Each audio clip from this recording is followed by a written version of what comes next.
இருக்கீங்களா? ஆமென். நம்ம இந்த சங்கீத பகுதியிலிருந்து ஒரு 5 காரியங்கள நம்ம கற்றுக்கொள்ள போகிறோம். அல்லேலூயா. முதல் வசனத்திலிருந்து வாசிப்போம். எங்கள் ஆண்டவராகிய கர்த்தாவே, உம்முடைய நாமம் பூமி எங்கும் எவ்வளவு மேன்மையுள்ளதா இருக்கிறது. இங்க சங்கீதக்காரன் அழகாக ஒரு வார்த்தையை பாடுறாரு. என்னன்னா, எங்கள் ஆண்டவராகிய கர்த்தாவே, உங்க நாமம் பூமி எங்கும் எவ்வளவு மேன்மையுள்ளதா இருக்கிறது. நம்ம ஆராதிக்கிற தேவன் எப்படிப்பட்டவர் தெரியுமா? எப்படிப்பட்டவர்? அவர் சர்வ வல்லமையுள்ளவர். அவருடைய நாமத்துல கூட எந்த ஒரு தெய்வத்திற்கும் இல்லாத ஒரு காரியம் நம்ம ஆண்டவர்கிட்ட இருக்கு. என்ன சொல்லுங்க? பேருல கூட அற்புதம் நடக்கும். அல்லேலூயா, அல்லேலூயா. புரியுதா? அப்போ நம்ம ஆண்டவருடைய நாமம் எப்படி இருக்குதாமா? பூமி எங்கும் மேன்மை உள்ளதா இருக்குது. பார்த்தா சில தெய்வங்கள், சில குறிப்பிட்ட பெயர்கள் எனக்கு அவ்வளவுக்கு தெரியாது. ஆனா சில அந்த விக்கிரக அந்த அந்த பெயர்கள்லாம் பார்த்தா ஒரு குறிப்பிட்ட இடத்துல மட்டும்தான் அந்த தெய்வத்தை தெரியும். இப்போ தமிழ்நாட்டுல இருக்கிற ஒரு விக்கிரகத்தின் தெய்வத்தோட பெயர் காஷ்மீர்ல இருக்கவங்களுக்கு தெரியாது. அங்க இருக்கிற விக்கிரகத்தின் பெயர் இங்க யாருக்கும் தெரியாது. அதே மாதிரி வெளிநாடுகள்ல இருக்கிற தெய்வத்தோடைய பேர் இங்க யாருக்கும் தெரியாது. ஆனா நம்ம தெய்வத்தோடைய பேர் பூமி எங்கும் மேன்மையுள்ளதா இருக்கிறது. அல்லேலூயா. அவரோட நாமம் மேன்மையுள்ளது. அப்படிப்பட்ட நாமத்தை தெய்வம் உங்களுக்கும் எனக்கும் தந்திருக்கிறாரு. அப்போ அப்படிப்பட்ட மேன்மையுள்ள நாமத்தை நம்ம பயன்படுத்துகிறவர்களா இருக்கணும். நீங்களும் நானும் இயேசுவோட நாமத்தை பயன்படுத்துகிறோமா? அவருடைய நாமத்தை நம்மளுக்கு கொடுத்திருக்கிறார். யாருக்குமே கிடைக்காத ஸ்லாக்கியம். ஏன்னா என் நாமத்தினால நீ எதை கேட்டாலும் நான் அதை செய்வேன்பா அப்படிங்கிற ஆண்டவர் சொல்றாரு. அப்ப எத்தனை பேர் அவரோட நாமத்தை சொல்லி சொல்லி நிறைய காரியத்தை பெற்றுக்கொண்டிருக்கீங்க? பெற்றுக்கொண்டவங்க மட்டும் கையை உயர்த்துங்க. நான் ஏசப்பாவோட நாமத்தை சொல்லி நிறைய காரியத்தை என் வாழ்க்கையில பெற்றுக்கொண்டேன். அடேங்கப்பா, அல்லேலூயா. ரொம்ப சந்தோஷமா இருக்கு. ஆமா, ஆண்டவருடைய நாமத்தை கேட்டாலும் எதையும் ஆண்டவர் செய்ய வல்லமையுள்ளவர் இருக்கா. அவர் நாமத்தினால பேய்கள் ஓடும். அவருடைய நாமத்தினால நோய்கள் மாறும். அவருடைய நாமத்தினால சூழ்நிலைகள் மாறும். அவருடைய நாமம் தான் நம்மளுக்கு பலத்த துருகமா இருக்கிறது. அவருடைய நாமம் தான் நம்மளுக்கு பாதுகாப்பு.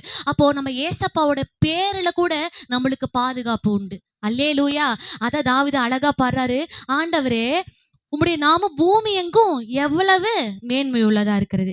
உம்முடைய மகத்துவத்தை வானங்களுக்கு மேலாக வைத்தீர். அல்லேலூயா.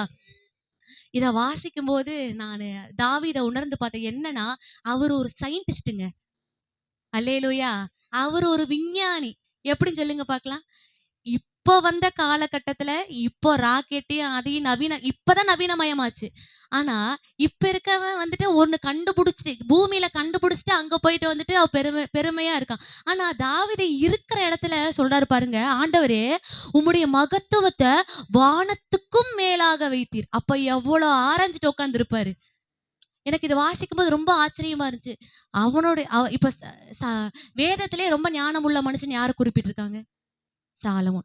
அவர் ஞானம் உள்ளவர் தான். அப்போ அவர் மோஸ்ட்லி பார்த்தா அது உலக ஞானத்துல ரொம்ப ஆவிக்குரிய ஞானமும் இருந்தது. உலக ஞானத்துல பார்த்தா கொஞ்சம் நிறைய சிறந்தவர் தான். ஆனா அவருடைய தகப்பன் பாருங்க, எனக்கு சாலமோட ஞானத்தை விட தாவீதோட ஞானம் தான் எனக்கு ரொம்ப பிடிச்சது. ஏன் சொல்லுங்க? அவர் பார்த்ததை வச்சு அழகழகா ஞானத்தை இது பண்ணார். ஆனா தாவீதுக்குள்ள இருக்கிற காரியம் பாருங்க, கண்ணுக்கு தெரியாத காரியத்தை குறிச்சு அழகா தியானிக்கிறார். ஆவிக்குரிய வெளிப்பாடு. அப்பயே பாருங்க எவ்வளவு ஒரு ஆவிக்குரிய வெளிப்பாடு இல்லையா? அப்போ தாவீதுக்குள்ள இருக்கிற என்னது ஆவிக்குரிய வெளிப்பாடுகள் நிறைய. பூமியில இருக்கிற மகத்துவத்தை கண்டு அவர் துதிக்கல, வானத்துக்கும் மேலாக இருக்கிற மகத்துவங்களை நினைச்சு ஆண்டவரை துதிக்கிறார். அப்ப உங்களுக்கும் எனக்கும் ஆவிக்குரிய வெளிப்பாடுகள் வரணும். முதல்ல ஆண்டவருடைய நாமத்தை பயன்படுத்தணும். இரண்டாவது, ஆவிக்குரிய வெளிப்பாடு உங்களுக்கும் எனக்கும் இருக்கா?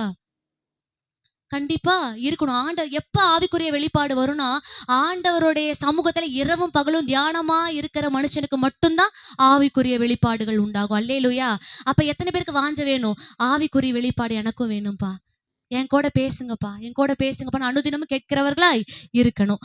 பகைஞனையும் பழிக்காரனையும் அடக்கி போட தேவரீர் உம்முடைய சத்துருக்களின் நிமித்தம் குழந்தைகள் பாலகர் வாயினால் பெலன் உண்டு பண்ணினீர்.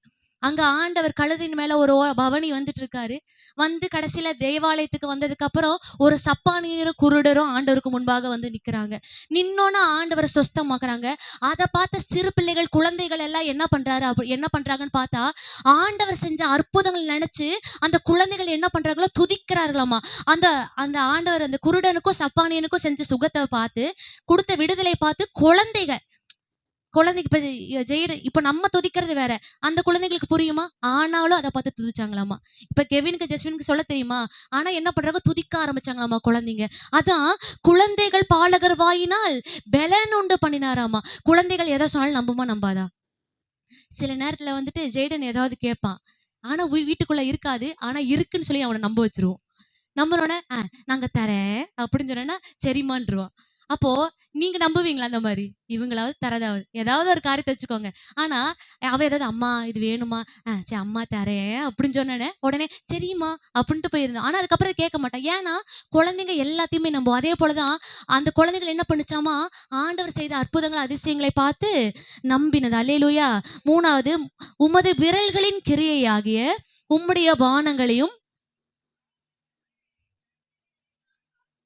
அ, ம். விசாரிக்கிறதற்கும் அவன் எம்மாத்திரம் என்கிறேன்.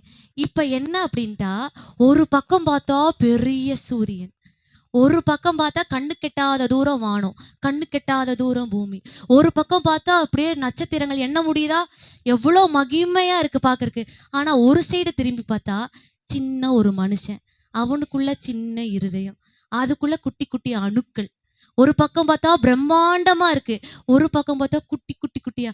எவ்வளோ அழகா உருவாக்கியிருக்காரு ஆண்டவர். உணர முடியுதா?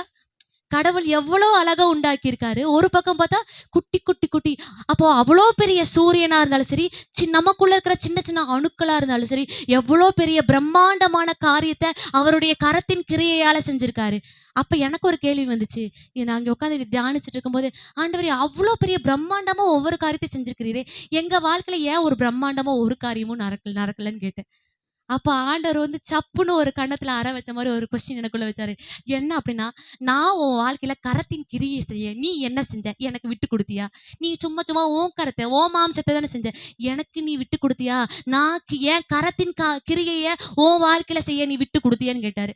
"இல்ல ஆண்டவரேன்னு." அதனால தான் பிரம்மாண்டமா நீ பார்க்க முடியலன்ட்டேன். புரியுதா? அப்ப ஒண்ணே ஒண்ணு, அவ்ளோ பெரிய அண்ட சராசரங்கள மகிமைய உண்டு பண்ணின தெய்வம், நம்ம வாழ்க்கையில பிரம்மாண்டமான காரியத்த செய்ய முடியும். அதுக்கு ஒண்ணே ஒண்ணு, உங்க மாம்சத்த, உங்க பெலத்த, உங்க ஞானத்த, உங்க திறமைய, உங்க சுயத்த எல்லாத்தையும் மண்ணோட புதைச்சுட்டு, ஆண்டவரே என் வாழ்க்கையில உங்க கரத்தின் கிரியை செயல்படட்டும்னு ஜெபிக்க ஆரம்பிக்க வேண்டும். அடுத்த வசனம் 5வது வசனம். நீர் அவனை தேவதூதரிலும் சற்றும் சிறியவனாக்கினீர், மகிமையினாலும் கனத்தினாலும் அவனை முடிசூட்டினீர். ஆண்டவருக்கு அப்புறம் தேவதூதர்கள், தேவதூதர்களுக்கு அடுத்தபடியாக தான் ஆண்டவர் நம்மளை சிருஷ்டித்தார். அப்போ தேவதூதர்களுக்கு கிடைக்காத ஒரு ஸ்லாக்கியத்தை ஆண்டவர் நம்மளுக்கு குடுத்திருக்காரு. என்ன சொல்லுங்க? தேவதூதர்கள் பணிவிடைக்காரர்கள் இல்லையா? தேவதூதர்கள் ஆண்டவருக்கு பணிவிடைக்காரர்கள். நம்ம யாரு? நீங்க எப்ப ஏசப்பாவை இருதயத்துல ஏத்துக்கொண்டுட்டீங்களோ, அப்பயே அப்பா பிதாவென்று புத்திர சுவிகாரத்தின் ஆவி நம்மளுக்கு தந்துட்டார். நம்மள பிள்ளைகளா தேவன் எப்ப அவங்கள பிள்ளைகளா ஆண்டவர் சொல்லல. அவர்கள் பணிவிடைக்காரர்கள். தேவ தேவ தூதர்களுக்கும் மேலாக ஒரு பொசிஷன்ல வச்சுட்டாரு. என் புள்ள பணி, என் மக பணி, என் மகனி. எவ்வளோ பெரிய காரியம். இதை விட ஒரு மேன்மையான காரியம் என்னன்னா, தேவ தூதர்களை கூட நம்ம ஆளப் போறோம். அவருடைய வருகையில. தேவதூதர்களுக்கு கிடைக்காத ஒரு பாக்கியம். நீங்களும் நானும் 1000 வருஷம் இந்த பூமியில தேவதூதர்களை கூட ஆள போகிறேன். இன்னும் சந்தோஷமா இல்லையா? அல்லேலூயா, அல்லேலூயா, ஆமென். அடுத்த வசனத்தை, உம்முடைய கரத்தின் கிரியைகளின் மேல் நீர் அவனுக்கு சகலத்தையும் அவனு சேர்ந்து வாசிப்போம் அந்த 6வது வசனத்தை. சகலத்தையும் அவனுடைய பாதங்களுக்கு கீழ்ப்படுத்தினீர். ஆதாம் ஏவால ஆண்டவர் அந்த தோட்டத்துல போய் வச்சுட்டாரு. அங்க ஆண்டவர் முன்னாடியே சொல்லிட்டாரு, எல்லாத்தையும் உன் பாதத்துக்கு நான் கீழ்ப்படுத்துறேன். உனக்கு நான் ஒரு அதிகாரத்தை தரேன். எல்லாமே உனக்கு கீழே தான். நான் உண்டு பண்ணின சகலமும் உன் பாதத்துக்கு நான் கீழ் படுத்துறேன்னு ஆண்டவர் அதிகாரத்தை கொடுத்துட்டாரு. அப்போ சர்ப்பத்தையும் ஆண்டவர் பாதத்துக்கு கீழ்படுத்திருப்பாரு தானே. தூதர்களை லூசிபரை உண்டாக்குனது யாரு? ஆண்டவர் தான். அப்போ பொதுவா நான் நினைக்கிறேன், பொதுவா தான் ஆண்டவர் சொல்லியிருப்பார், சகலத்தையும் உன் பாதத்துக்கு நான் கீழ்ப்படுத்துறேன்னு. அப்போ சர்ப்பத்தின் மூலியமா தான் பிசாசு வரான். அந்த ஊரும் பிராணியை உண்டாக்குனது யாரு? ஆண்டவர் தான். சைடு கேப்ல யார் வரா? சர்ப்பம் வருது. ஏவாளே, ஏவாளே. புரியுதா? வந்து என்ன சொல்லுச்சு? நீ இந்த பழத்தை சாப்பிட்டினா உன்னை தேவர்களை போல ஆக்குவேன். நீ சாகவே மாட்ட. அப்படியே தூண்டுறான். அப்படியே இருதயெல்லாம் மெல்ட் ஆகுற மாரி பண்ணிட்டு இருக்கான். உடனே இந்த அம்மா என்ன பண்ணிருக்கோம், நீ சொல்றதுக்கு நான் எதுக்கு கேட்கணும்? உன்னையே என் பாதத்துக்கு தான் கீழ்ப்படுத்திருக்க. நான் சொல்றத நீ கேளு. முதல்ல வெளிய போன்னு சொல்லியிருந்தா, அந்த பிசாசும் போயிருக்கும். இன்னைக்கு நம்ம யாரும் செத்திருக்க மாட்டோம். ஆதாம் ஏவாளையும் நம்ம பார்த்திருப்போம். ஆண்டவர் முன்னாடியே அந்த சர்ப்பத்தையும் சரி, அந்த பொல்லாத சத்துருவையும் சரி, நம்ம பாதத்துக்கு கீழ்ப்படுத்திட்டாரு. அப்ப என்ன பண்ணணும் இந்த அம்மா? ஆண்டவர் முன்னாடியே ரைட்ஸ குடுத்துட்டாரு. எல்லாமும் உன் காலுக்கு கீழ தான். அப்ப அந்த அம்மா என்ன சொல்லியிருக்கணும்? பொல்லாதவே, உனக்கு யார் இடம் குடுத்தா? சர்ப்பமே, என் காதுல வந்து பேசுற உனக்கு யார் ரைட்ஸ் குடுத்தா? இங்கேருந்து வெளிய போ. நான் சொல்றது நீ கேளு. எனக்கு ஆண்டவர் அதிகாரத்த குடுத்துருக்காருன்னு. அப்போ அந்த அம்மா உணர்ந்து ஒரு வார்த்தை பேசிருந்துச்சுன்னா, அந்த பழத்தையும் சாப்பிட்டுருக்காது. நம்மளும் ஜீவனோட இருந்திருப்போம். எந்த சாபமும் நம்மள பின்தொடர்ந்திருந்திருக்காது. ஆனா, நம்ம அந்த மகிமை, அந்த அதிகாரத்த இழந்துட்டோம். ஆனா, இயேசு கிறிஸ்துவானவர் மறுபடியும் அந்த அதிகாரத்த நம்மளுக்கு இந்த பூமியில வந்து நம்மளுக்கு அந்த அதிகாரத்தை மீண்டும் கொடுத்திருக்கிறார். நம்ம அந்த அதிகாரத்தை இழந்து போகல. திரும்ப ஆண்டவர் அந்த அதிகாரத்தை தந்திருக்காரு. இன்னி உங்களுக்கு விரோதமா எழும்புகிற பிரச்சனைய, சூழ்நிலையை பார்த்து பேசுங்க. உங்களை அடிக்கடி மனமடிவாக்குகிற காரியத்தை பார்த்து பேசுங்க. ஏசப்பா நம்மளுக்கு அதிகாரத்தை கொடுத்திருக்காரு. எல்லா பிரச்சனையும் நம்ம பாதத்துக்கு கீழே போட்டுட்டார். மிதிக்கிறதும் மிதிக்காததும் நம்ம கையில தான் இருக்கு. அப்ப ஒன்னே ஒண்ணு, பொல்லாதாவி, இந்த பிரச்சனையை பார்த்து பேசுங்க. இயேசுவின் நாமத்தினால இந்த பிரச்சனையை கட்டுறேன். இந்த பிரச்சனை என்ன மேற்கொள்ளவே மேற்கொள்ளாதுன்னு சொல்லி அதிகாரத்தோட நீங்க ஜெபிக்கிறவர்களா இருந்தீங்கன்னா, எந்த காரியமும் உங்களை மேற்கொள்ளவே மேற்கொள்ளாது. அல்லேலூயா, அல்லேலூயா. எழும்பி நின்று கண்களை மூடி ஆண்டவர் பேசின வார்த்தைகளுக்காக ஹalleluya, ஹalleluya. ஆண்டவரே, நீர் எங்களோடு கூட பேசின வார்த்தைகளுக்காக நன்றி செலுத்தலாமா? ஆண்டவரே, நாங்க இந்த தியான பகுதியில அப்பா ஸ்தோத்திரம், நீர் எங்களோடு கூட பேசின காரியத்திற்காக 2 கரங்களை மேல உயர்த்தி, நன்றி ஆவியானவரே, நன்றி அப்பா.